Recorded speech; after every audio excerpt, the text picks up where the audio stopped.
भारत में बहुत सारी महान जातियां रही हैं, उनमें एक गुर्जर जाति भी है।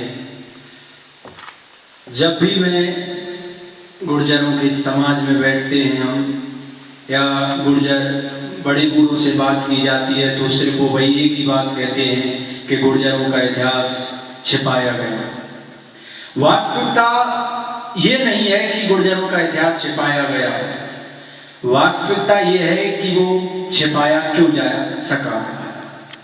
इसका कारण कोई और नहीं, स्वयं गुर्जर ही रहे हैं कि उन्होंने अपने इतिहास पर बिल्कुल ध्यान नहीं दिया। कारण यही है कि अगर कोई समाज बहुत समय तक शिक्षा से वंचित रहेगा तो उसकी सारी परंपराएं, इतिहास सब कुछ छिपा दिया जाएगा। अब हम किसको जिम्मेदार ठहराएं कि गुर्जरों का इतिहास छुपाया गया? क्या इसमें गुर्जर जिम्मेदार नहीं रहे? जो गुर्जरों के नेता थे उन्होंने क्या कभी इस समाज को आने के अवसर दिए? जितना ज्यादा गुर्जर समाज में लोग प्रतिभाओं का गला घोटते हैं, शायद ही कोई समाज हो। बच्चे कुछ भी करना चाहते हैं उससे पहले माँ बाप या विवाह कर देते हैं। बच्चों के लिए कोई ऐसे अवसर छोड़ते ही नहीं, ना कोई सांस्कृतिक कार्यक्रम, ना गोष्ठियों का आयोजन होता है, और फिर कहते हैं कि हमारा इतिहास छिपाया गया। कारण यही रहा कि तुमने अपनी संतानों को उन जगह पर नहीं भेजा जहां भेजना चाहिए, और आज भी गुर्जर समाज उसी क्रम में जीता चला आ रहा है जैसे वो पहले जीता रहा। अगर हम इतिहास पर दृष्टि डालें तो 1857 की क्रांति में जो लाखों गुर्जरों ने योगदान दिया, उसके कारण अंग्रेजों ने उन्हें क्रिमिनल कास्ट घोषित कर दिया। और जब कोई जाति को अपराधी जाति बना दिया जाएगा तो फिर अंग्रेज उसका इतिहास तो बिल्कुल भी आने नहीं देंगे। भारत का दुर्भाग्य ये रहा कि जिन लोगों ने भारत पर शासन किया उन्होंने इस देश का इतिहास लिखा, और जो लोग अंग्रेजों के शत्रु या दुश्मन रहे वो उनके इतिहास के साथ न्याय नहीं करेंगे। ये बिल्कुल सत्य है। और अंग्रेजों ने बिल्कुल भी गुर्जरों के इतिहास के साथ न्याय नहीं किया। लेकिन आज गुर्जर समाज भी अपने प्रति अन्याय करता है। वो लोगों को जागरूक नहीं करता है। वो कभी भी नहीं चाहता है कि गुर्जर समाज के लोग इतिहासकार बने, राजनीतिज्ञ बने, आध्यात्मिक रूप से संपन्न बने। ये गुर्जर समाज का पिछड़ा ही तो रूप है। आज अगर हम देखते हैं तो हमारे जितने भी बच्चे हैं सभी को हम अपराधी बनाने पर तुले हुए हैं। कोई भी आजकल सोशल मीडिया की लड़ाइयां चलती हैं जिनमें 15-15, 16-16, 17 साल के बच्चे सिर्फ क्रिमिनल बनना चाहते हैं। वो ये चाहते हैं कि कैसे भी भौकाल पैदा कर दिया जाए, किसी भी तरह लोग हमें समझें कि हम कितना ज्यादा लड़ सकते हैं, कुछ दिखा सकते हैं। ये सिर्फ भ्रम है। ये गलत शिक्षा का ही तो कारण है कि आज गुर्जर समाज की ऐसी दुर्गति है। गुर्जर शब्द का अर्थ होता है शत्रु का विनाश करने वाला।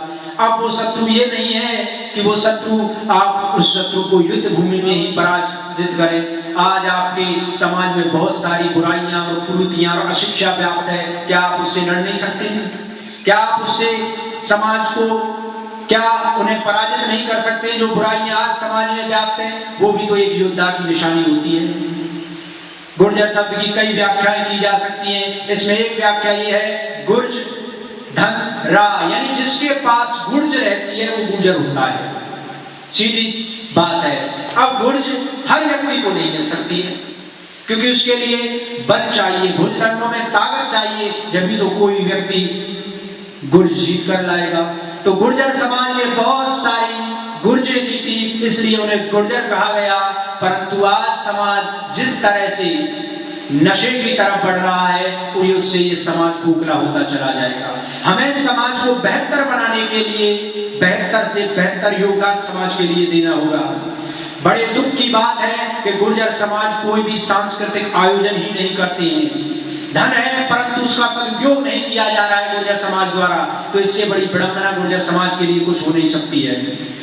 बहुत समय हो गए हर समाज अपना एक गोष्ठियों का, उत्सवों का, महोत्सवों का आयोजन करता है, परंतु गुर्जर समाज आज भी अब गुर्जर समाज गुर्जर महोत्सव, गुर्जर आर्ट एंड कल्चर ऐसे प्रोग्राम अब करने लगा है। जब बहुत सारे समाज उच्च पायदान पर पहुंच गए, जब गुर्जर समाज चेत कर रहा है।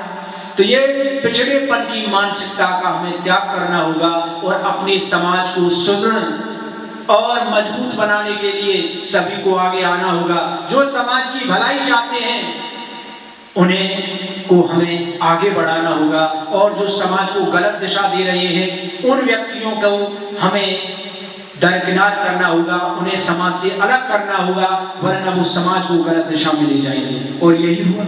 गुर्जर समाज जितना राजनीतिक रूप से पिछड़ा हुआ समाज है, कोई भी समाज नहीं है। आबादी से कोई भी समाज शक्तिशाली नहीं होता है। जब तक समाज के पास बौद्धिकता, वैज्ञानिकता हो और राजनीतिक रूप से सक्षम हो, वही समाज शक्तिशाली माना जाता है।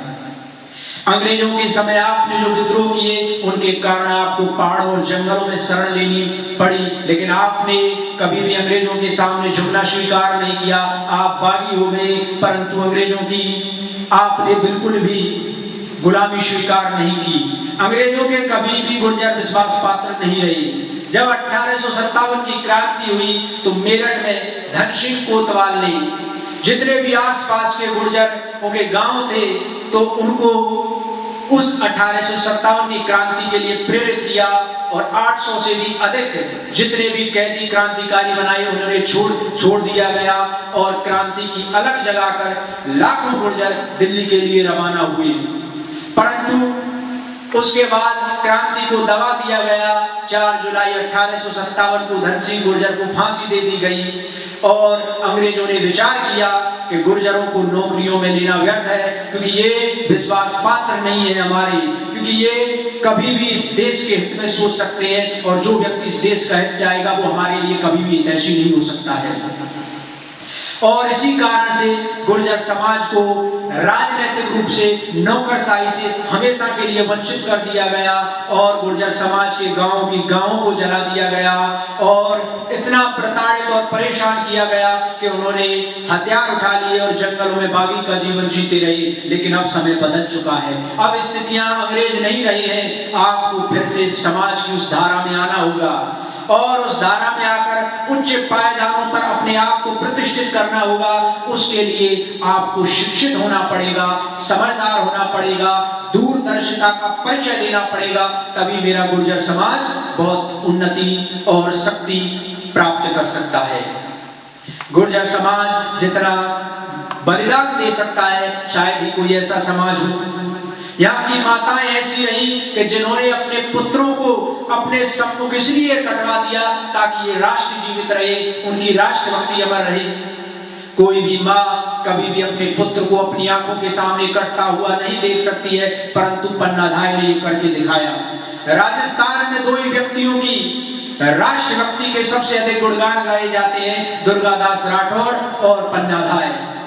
तो एक महिला जब इतना बड़ा त्याग कर सकती है तो आप भी तो उस समाज से आते हैं, क्या आप उस समाज का हित नहीं चाह सकते? क्या उस समाज की आप तरक्की में योगदान नहीं दे सकते? आज जो गुर्जर समाज का युवा भटक रहा है, अगर उसे दिशा नहीं दी गई तो ये समाज के लिए सबसे बड़ा अभिशाप होगा।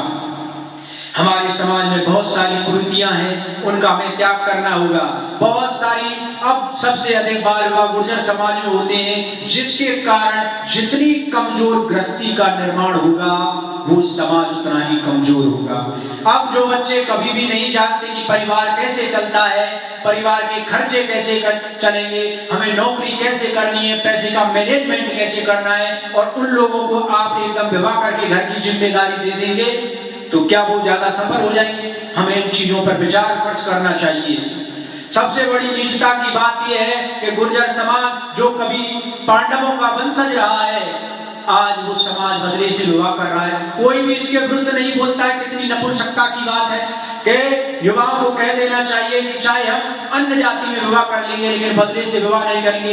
इस बदले के विवाह के कारण कितने ही परिवार टूट जाते हैं। एक परिवार की गलती का भुगतान 4-4, 5-5 परिवारों को टूटने का कारण बनता है और ये बुराई आज आई है। अब लोगों को पता चलेगा कि हमारे समाज में ये बुराई पहले से विद्यमान थी, तो इन बुराइयों पर विचार विमर्श करके हम ऐसी पंचायत स्थापित करके इन बुराइयों को हमेशा के लिए समाप्त कर देना चाहिए। समाज को शिक्षित, जागरूक, वैज्ञानिक दृष्टिकोण देना चाहिए जिससे समाज उन्नति कर सके, परंतु गुर्जर समाज में इन बातों पर कोई ध्यान ही नहीं देता है। ये हंसी मजाक, ये ठट्टे जीवन में काम नहीं आने वाले हैं। आपका समाज बहुत पिछड़ा हुआ है, उसे जागरूक कीजिए, उसे समझदार बनाइए। हर एक युवा का ये जुनून होना चाहिए कि मेरा समाज उन्नतशील बने, प्रगतिशील बने, उच्च पदों पर जाइए, वहां जाकर समाज की गरिमा को बढ़ाइए। आप जो कर सकते हैं वो समाज के लिए करिए, आप जो कर सकते हैं अपने परिवार को मजबूत बनाने के लिए करिए। आप एक ईमानदार, एक निष्ठावान व्यक्ति बनिए जिस पर भरोसा किया जा सके। ये नहीं है कि आप जिस व्यक्ति के साथ हैं उसी के साथ विश्वासघात करें, ऐसा नहीं करना चाहिए। समाज को एक अच्छा समाज बनाने का हम सभी को प्रयत्न करना चाहिए, जिससे ये समाज अशिक्षा की खाइयों में चला गया था, आज ये शिक्षा में वापस लौटे और गुर्जर समाज दृढ़ और मजबूत हो।